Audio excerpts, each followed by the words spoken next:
Welcome to the LIPN Podcast, brought to you by the members of the Long Island Professional Network, where business professionals come to grow. Between the occasional hurricane and a region that's filled with aging homes, Long Islanders regularly have to deal with one form of water damage or another. I'm Merrill Loeshner, marketing consultant and podcast producer with Smith Douglas Associates. Today, I reached out through the Long Island Professional Network to Phil DePaul of the United Water Restoration Group of Long Island. We spoke about what causes water damage, what happens if you ignore it, and some of the things that you can do to prevent it happening in the first place. Thanks for joining us today. Especially on Long Island, we get storms. There's usually water damage, but hurricanes don't happen all the time. What are other causes of water damage here on Long Island? Water damage doesn't always have to be from some catastrophic event. It can be from the silliest little thing. God bless Long Island, right? But these houses, as many new constructions there are going out there are way more homes that are 50, 75, 100 plus years old. And inside those walls and ceilings, at any time, anything could happen. From a leaking plumbing line to a foundation issue, it could be from your roof. And if you don't catch it in a timely manner, a small water leak can turn into a large water loss. Right, so it also could be driving rain and even fire. Most people don't think of water when it comes to fire. It's funny that you mention that because, fire is where it starts, but water is usually where a fire ends. The damage caused by the extinguishing of a fire can sometimes appear greater than the fire itself. During Sandy, my brother-in-law's mother got flooded, and she wasn't near the Sound or the ocean. She was across the street from a duck pond, and the wind was so high it pushed the duck pond across the road and into the first floor of her house. Isn't that something when the unimaginable becomes reality? And that's what's pretty wild about this business and this industry is that at any moment, at any time, due to some stuff that you didn't even dream up, and sometimes it's very, very hard to find what the cause is. With a storm, with an event like that, with some sort of catastrophic natural disaster, some wild things could happen. But again, most of the time, it's the basic, elementary, something's leaking from a small spot. And the hot water heater bottoms out and floods. I have dealt with that. Oh, the joy of ice dams. You get some fun water damage that way. Absolutely. What are some of the things I should do right after I realize damage? Admittedly, if there's a tsunami, that's one thing. But if I look up at the ceiling and see a mysterious stain, what's the first thing I should do? So timing is everything. If you see that there's some new water staining on a wall or a ceiling that wasn't there before, to the touch or to the appearance, you see that there is clear moisture there. That's sometimes less obvious than is a puddle of water or a basement where you have to wear your galoshes to get through and see what's going on. So to answer your question, what should you do? You have to get rid of the easy water first. All that standing water, you have to take quick action. And the reason why you want to take quick action is because the longer that it sits, think of it as a cumulative problem. So it becomes exponentially more destructive as that water seeps into more and more of your building materials. What do I mean by building materials? I'm talking about your drywall, your carpeting, even your laminate flooring, your wood flooring, the insulation inside of your walls, the framing, the wood framing that's behind those walls. What happens is moisture starts to saturate all of those elements, those fundamental structural components of the building. And for some of them, there's no coming back. They can never be effectively dried, and they will have to be removed as part of the restoration process. So the best thing that you could do is to mitigate the problem. Find out the source. Try to cut it off at its pass. If it is a water supply issue, if you spring a leak in a line, shut that water down, find the nearest valve. If you don't know where it is, shut your main off and work backwards from there. Well, can I clean up the mess myself? You could grab the mop, grab the shop vac.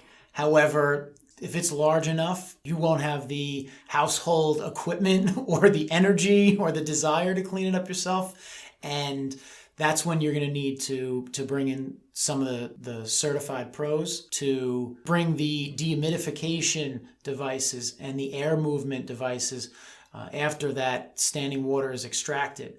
Let them come in and assess the level of moisture.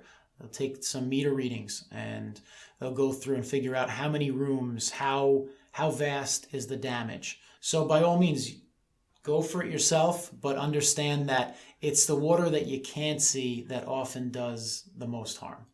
Where would that water be? What are some of the things I might miss if I try to do this myself? Well, take for instance your flooring, right? So if you push a mop across it and it looks like you just cleaned the floor, and then a couple of days later you realize that your wood flooring is starting to cup or to buckle or to warp, that's because it's just waterlogged. And as the water infiltrates through that floor, it pools underneath. You probably have a membrane or some padding underneath where the moisture is getting trapped, and it's never going to be removed unless some advanced drying techniques are applied, or if necessary, that flooring is removed and replaced. So my Bed Bath & Beyond dehumidifier is not going to cut it. It may be good for maintaining a 10 by 10 room, from becoming unbearable in those summer months, but it will not be removing enough moisture from the atmosphere to do enough good for you after a large water event. When dealing with a flood, i.e. you've got a foot of water in your first floor, what sort of things can be salvaged and what sort of things need to be tossed? Very good question. Anything that is porous versus non-porous is the starting point for that answer. So porous materials, think of really like a sponge. They take that moisture in and they don't want to let it go. I talked earlier about building materials. Building materials that are porous, they cannot be salvaged. There's no way to effectively remove all of the moisture. They must go. When it comes to your contents, the same rules apply. If you have your holiday ornaments inside of a big Rubbermaid tub and no water penetrated it, guess what? They're going to last. If you're in a cardboard box, odds are whatever's inside of there, if we're talking clothing, garments, that nature, if you don't effectively dry them out, then they are going to get one of those nasty odors that you'd like to avoid. There's some specialty dry cleaning for some of the more adversely affected personal belongings and apparel.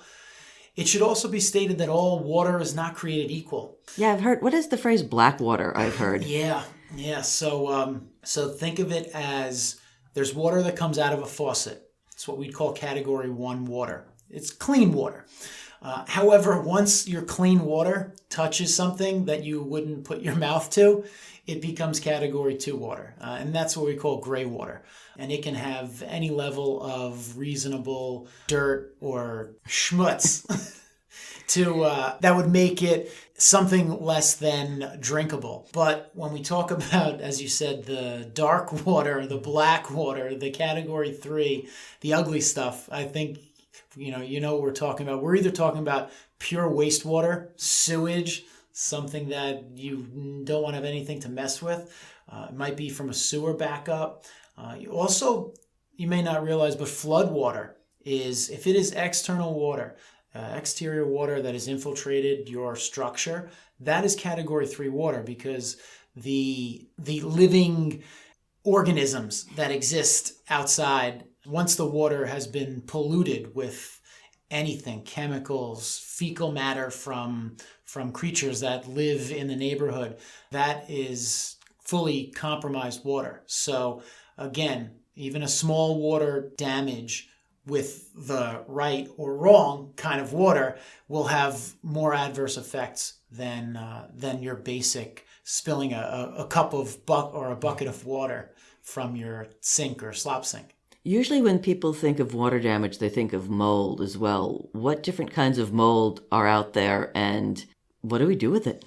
So without getting scientific, I am a New York State licensed mold remediation contractor. I will not make a claim to to be licensed to tell you 100% whether you have mold or not. When you see some highly suspect fungal activity going on in an environment, we know exactly how to handle it, but we'd rather not handle it. You'd rather prevent it in the first place. So when you talk about the different types of mold, there's no mold indoors that's good mold, but there are some molds that are worse than others. And only through sampling and testing are you going to know which is which, unless you've seen hundreds of cases and you'll get a sense for what is the black mold, as we all love to fear. And it is true, your indoor air quality and your overall health can significantly be affected by poor moisture control, which was originally probably attributed to some form of water damage that went untreated for a period of time. So when we talk about time being of the essence, when it comes to mitigating water damage, the biggest reason is to prevent microbial growth.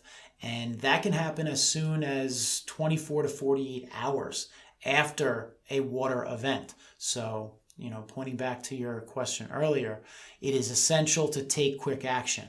And there is easy water and there is hard water. Easy water, it's what you can see. It's the difficult water is the stuff that you can't, but it comes back to haunt you in the long run. After a flood or after water damage, how long does the restoration process take? So the restoration process could be as few as 3 or 4 days to a week. It really depends upon, number one, the overall extent of the damage. How many rooms, how many floors, how much of it can be dried in place versus how much can be demolished. And the process starts with an overall assessment.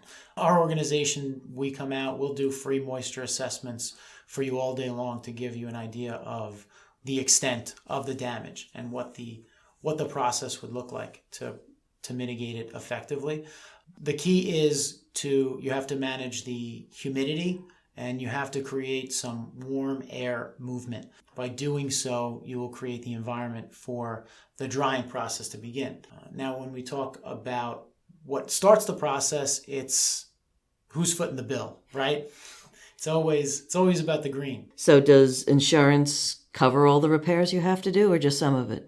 So insurance will likely cover all of the damage that's caused by a qualifying water loss. And with that, they will send an adjuster out and we will work together with them to make sure that we are staying inside of industry standards and following all protocols, and we will agree on the scope of the work to be completed, what is going to be dried, how much equipment, for how long, what items are going to be removed and replaced, and that is how we facilitate that process for you.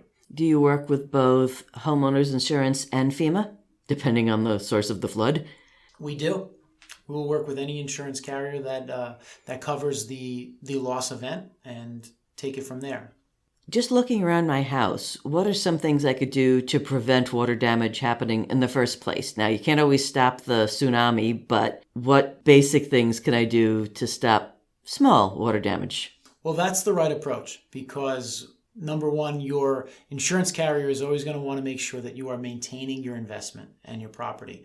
If there is any element of neglect or deferred maintenance, be careful because then if you put in a claim after knowing that something's gone wrong for a long period of time and hasn't been addressed properly, it will not bode well for your claim. What should you do to prevent more damage? Something as simple as look underneath your sinks, look behind your toilets, look at your dishwasher supply hoses and your washing machines, because those little flexible guys that make it easy to maneuver and store your Lysol and get that shirt that fell behind your laundry station, those little guys are highly susceptible to running out of their usable life, and you usually find out when it's too late. So if you make it part of your annual checkup on your home, just like cleaning your gutters, if you don't clean out your gutters, you're going to build up dams. Your water is going to find other places to go. Just remember, water is always attacking your home from the outside and from the inside. Those copper pipes, they're pinhole leaks waiting to happen. If you have drop ceilings, sometimes take a peek inside of them. Move some of those ceiling tiles. See if you get those brown spots. Don't wait until the whole ceiling collapses.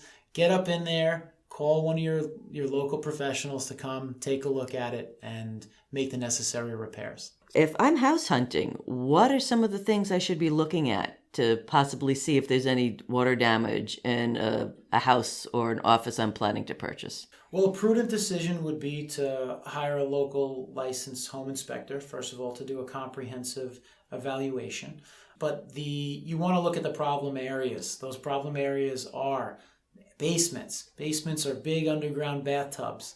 So you want to look around the perimeter of any basements. If they are finished, you're looking for any signs of staining, discoloration, any odors. Go towards water sources. Look at the hot water heater, the boiler, any other mechanical equipment that is inside the home, whether it be in that lowest level or in another area, because those are areas where steam, condensation, all these things can live. You look up, down, left, right, and if there's anything that common sense tells you shouldn't be there, then you want to ask your questions or consult a professional. The attic is another place that you might not think of, but you want to look up there because your roof cladding is the biggest deterrent from rainwater entering your home, and could be another sign. What sort of licenses and certificates does your team need to do their job? So our team is fully licensed here on Long Island, Suffolk County, Nassau County, licensed with the New York State Department of Labor as mold remediation contractors. Each one of my mold remediation technicians carries their own individual license. We are also accredited IICRC certified firm, comprised of certified water damage, fire damage, mold remediation technicians. How did you get in this business? Ironically, I was in the disaster recovery business before this for many, many years as a result of Hurricane Sandy and the damage it did to New York State, primarily the South Shore of Long Island out here. And I represented the Governor's Office of Storm Recovery in the New York Rising Housing Recovery effort, helped homeowners get back on their feet with some financial assistance from our government. And we administered the program that helped them bounce back. And it was a slow bounce. And some of our listeners might even be intimately familiar with some of the painstaking details. But nonetheless, I like to think that we did some good work there and helped some good local people get back to as much normalcy as possible after their home was hit with as much as 8 feet of flood water that just took their life as they knew it and changed it forever. So after being a part of that and so many stories that I'll never forget, it seemed like a good segue. Being an entrepreneur, always looking for my venture into business on my own. This was the closest thing I could do to, wearing a cape and coming in to the rescue when people need it in a time that they need it most. So 24/7, 365, it's hard to think of another opportunity where people are in need that you could be of service. Tell me some stories. What are some clients that you've helped over the past years? Oh, you want the nitty gritty, huh? Well, as recently as a few weeks ago, we walked into a home for what we thought was water damage on the main level. We're preferred vendors through some insurance programs, so they call us in when one of their insureds is in need, and we show up, and lo and behold, there's compromised wood flooring on the main level, but there's no sign of water coming from above. So naturally, we head down into the basement, and I should mention that unfortunately, the homeowner suffers from issues that have left her bedridden, and thus she hasn't been down in the basement throughout the summer. And we had a hot, steamy, humid summer. And unfortunately, her hot water heater started leaking. So between the hot water and the steam and the heat and the humidity, it was like walking into a Louisiana swamp, I'd say. Walls, floors, ceilings crumbling, dripping, and covered in mold, in growth that just something I've never seen before. And that's this industry, is you never know what you're going to walk into on any given moment. So what did we do? We documented it. We reported back. We've worked closely for several weeks with the insurance company to get her hot water heater repaired, to ensure that the coverage in her policy is upheld, and that remediation project is now underway, and it is one of the larger ones that we've had in recent memory. So to give you an idea of what happens when your simple water damage goes unresolved, is that it could turn into a very ugly, musty situation. I'm assuming besides regular hurricane storm damage, do you deal with rain damage? Tree falls down, takes out part of the roof, rain gets in. Had one of those a couple of months ago from the storms that happened. Tree came right through the roof. You hear scary stories. I mean, it was within a couple of feet of the homeowner's daughter's bed where she was sleeping when this happened. And yet there are specialty companies that come in, they'll remove the tree, but there's a lot more damage that needs to be addressed. So the infiltration of water from damaged roof can be pretty severe, and we are no newcomers to such situations. How could people contact you to learn more about you, what you do, and how you can help? Call us 24/7, 631-494-4764, www.unitedliny.com. We're on social. You can find us on Facebook, Instagram.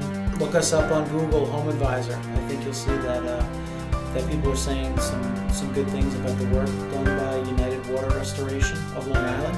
We're here to serve. Thank you.